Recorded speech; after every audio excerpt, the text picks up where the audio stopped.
Infertilidade talvez seja um dos temas que está mais em alta hoje em dia dentro da ginecologia e da obstetrícia.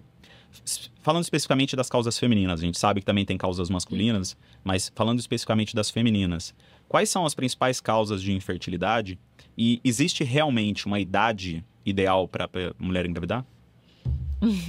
Bom, esse assunto é bem complexo, a gente tem muita coisa legal para discutir, porque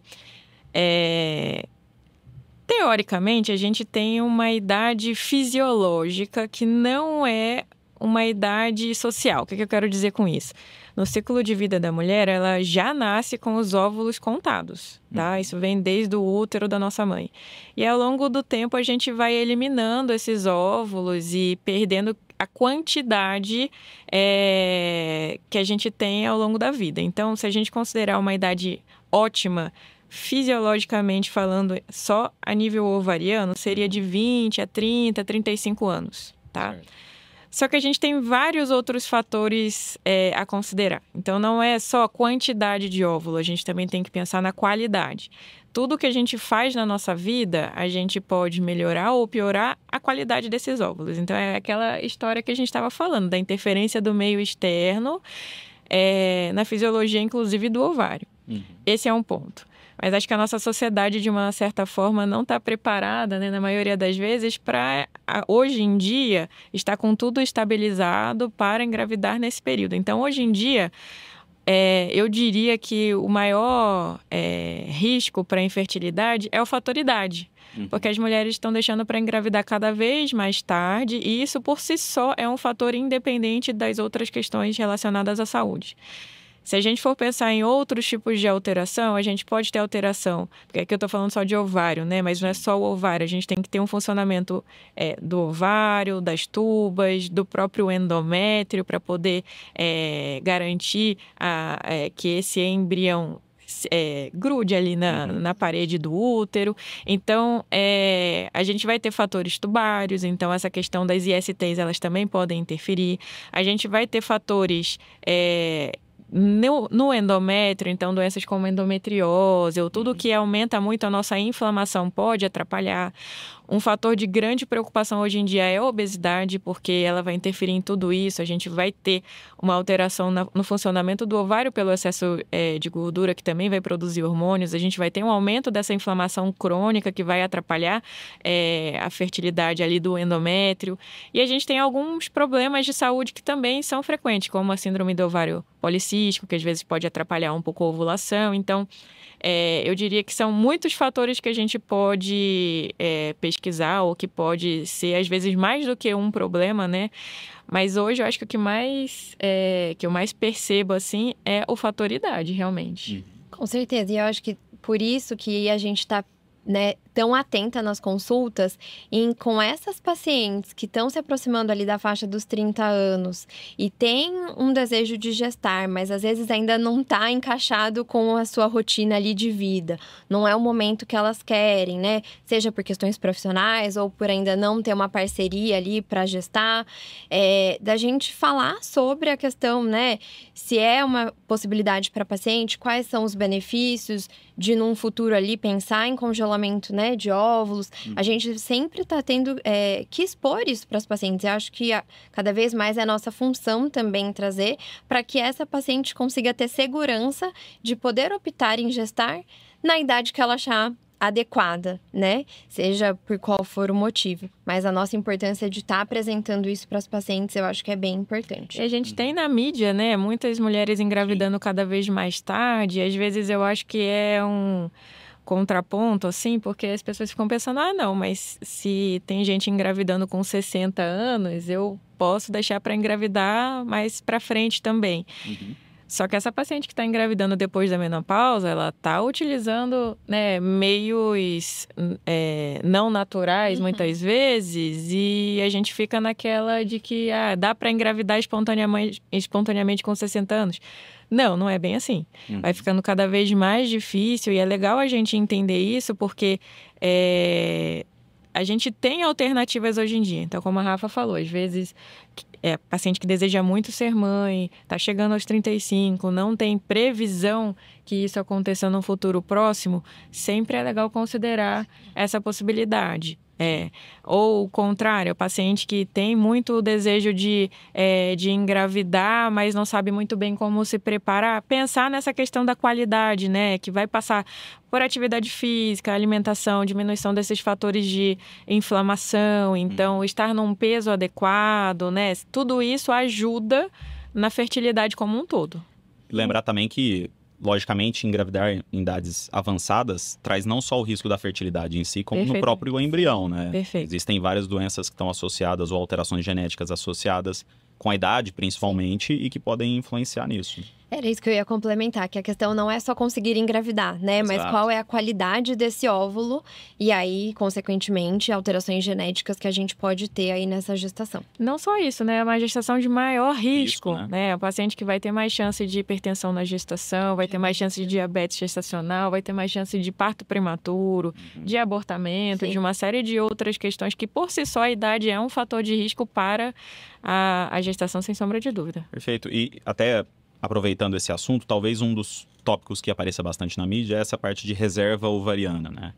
Você precisa entender sua reserva ovariana para saber até quando você pode engravidar.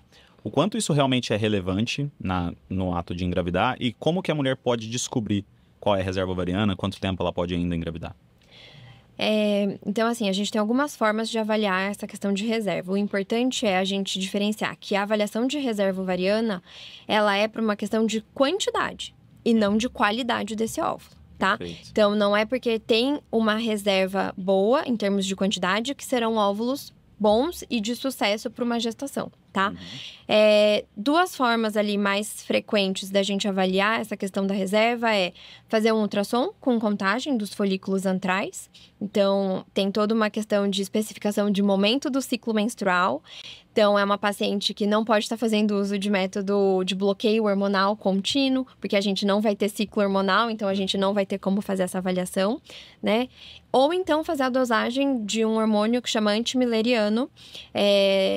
Até o momento ainda é um exame só no particular, né? Os convênios não liberam essa dosagem, mas é uma forma da gente fazer essa previsibilidade aí de quantidade, mas não de qualidade. Então, pacientes que estão chegando, né, na faixa dos 30 anos, e onde a gente começa, talvez, falar mais sobre isso, a avaliação de reserva ovariana é importante para que também norteie o ginecologista a conversar com ela. Do tipo, precisamos fazer, de repente, um congelamento de óvulos já. Você não tem uma reserva tão boa. Talvez a gente precise antecipar um pouco essa questão. Ou, aí é uma paciente que já tem uma questão de parceria, pensa já em gestar. Talvez adiante um pouco o processo de tentar, né, engravidar de forma natural. Ou não, é uma paciente que tem uma reserva boa. Podemos esperar um pouquinho mais para talvez pensar em fazer, né? Porque a gente sabe que também tem toda uma questão financeira ali para ser avaliada. Então, a reserva é super importante. E pacientes que vão fazer, às vezes, um procedimento cirúrgico, nos casos da endometriose, por exemplo. Avaliar a reserva é importante para a gente orientar essa paciente. Porque, às vezes, é um caso que a gente vai precisar mexer em lesão de ovário, que, consequentemente, talvez a gente possa prejudicar, né? Reserva ovariana. Então, será que é importante nessa paciente a gente fazer, né, um congelamento de óvulos antes da cirurgia?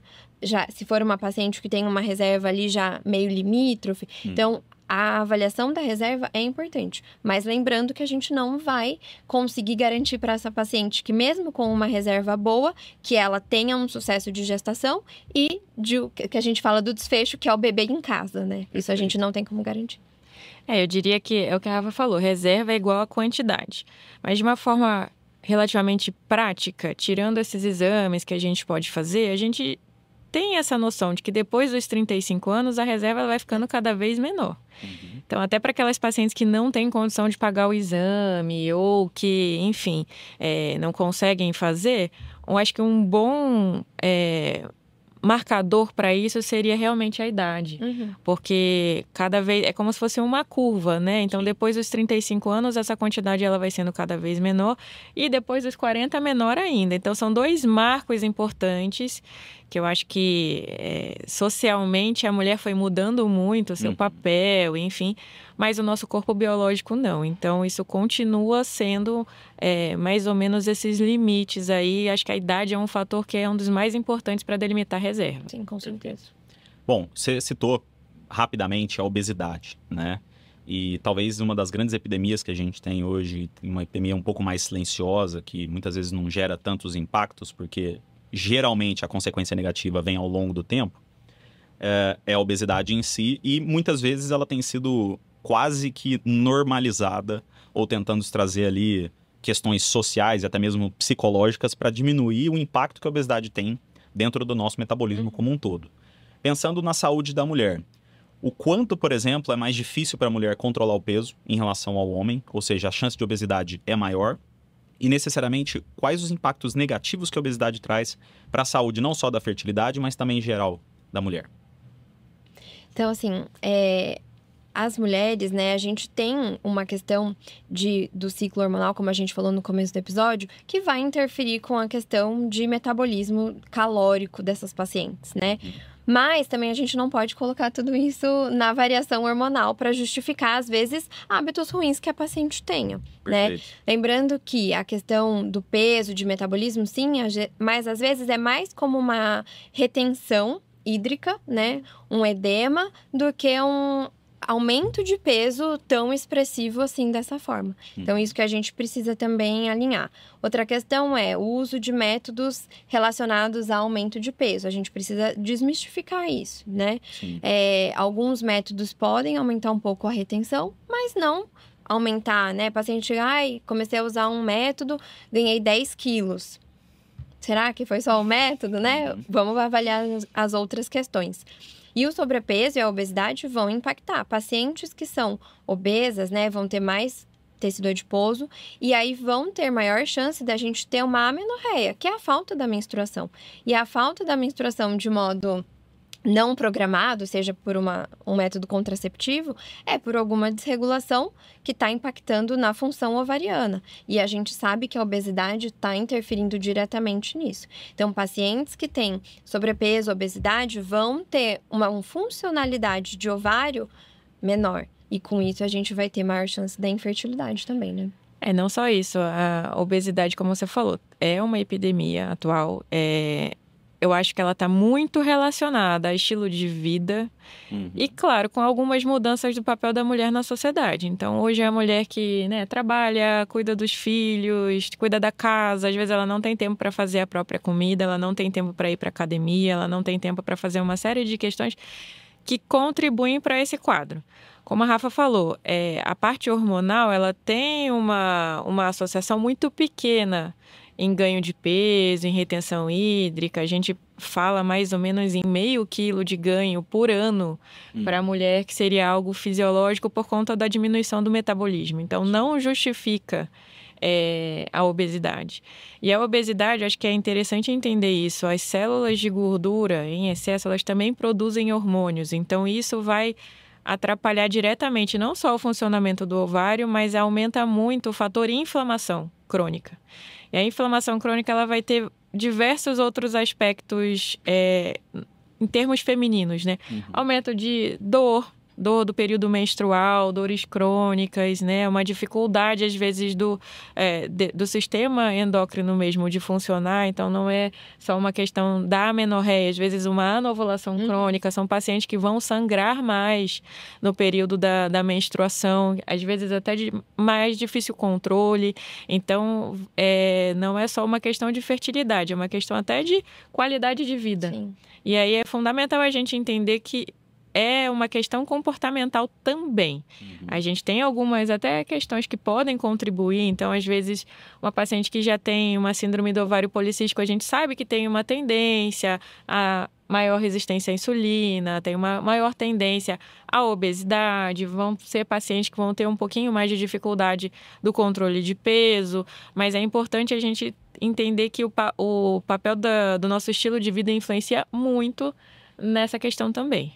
Até porque, né, Isa, a gente já sabe que a síndrome dos ovários policísticos hoje em dia, muito mais, hoje a gente pensa muito mais como uma doença metabólica, Perfeito. não como algo só apenas do ovário, né? Perfeito. Então, muito mais às vezes do que tratamento, questão, enfim, hormonal, que a gente sabe que hoje nem é o tratamento ideal para essas pacientes, a gente precisa conscientizar essa paciente com relação a toda a questão metabólica mesmo, do corpo como um todo, né? Que essa paciente precisa... Até endometriose também, né? A gente vê muito paciente com endometriose que está acima do peso e acha que só vai usar o anticoncepcional e vai ficar tudo bem. E não é bem assim. A gente tem que ter um controle da parte inflamatória também importante. Eu gosto de falar para os pacientes, mais especificamente da endometriose, que assim, 50% pelo menos do tratamento dela é estilo de vida. Perfeito. Então, assim, isso precisa estar muito bem orientado, né?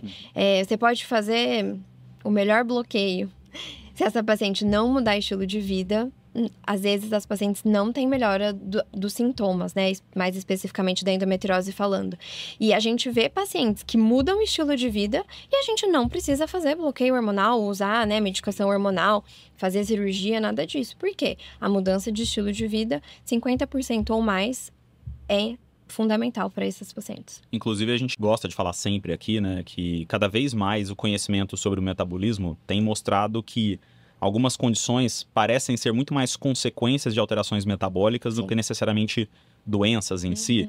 E também muitas doenças têm como principais efeitos alterações metabólicas que vão levar a diversas alterações. E isso é importante, pessoal, saber e procurar, porque como é um conhecimento ainda novo, às vezes a informação não é de qualidade. E por essa a importância até do pessoal acompanhar os conteúdos. Inclusive, você se inscreva no canal, compartilhe esse conhecimento, porque é assim que a gente consegue mostrar para o pessoal que a mudança de estilo de vida muitas vezes pode ajudar não só na perda de peso ali, na manutenção da saúde, mas também na prevenção de diversos tipos de doença.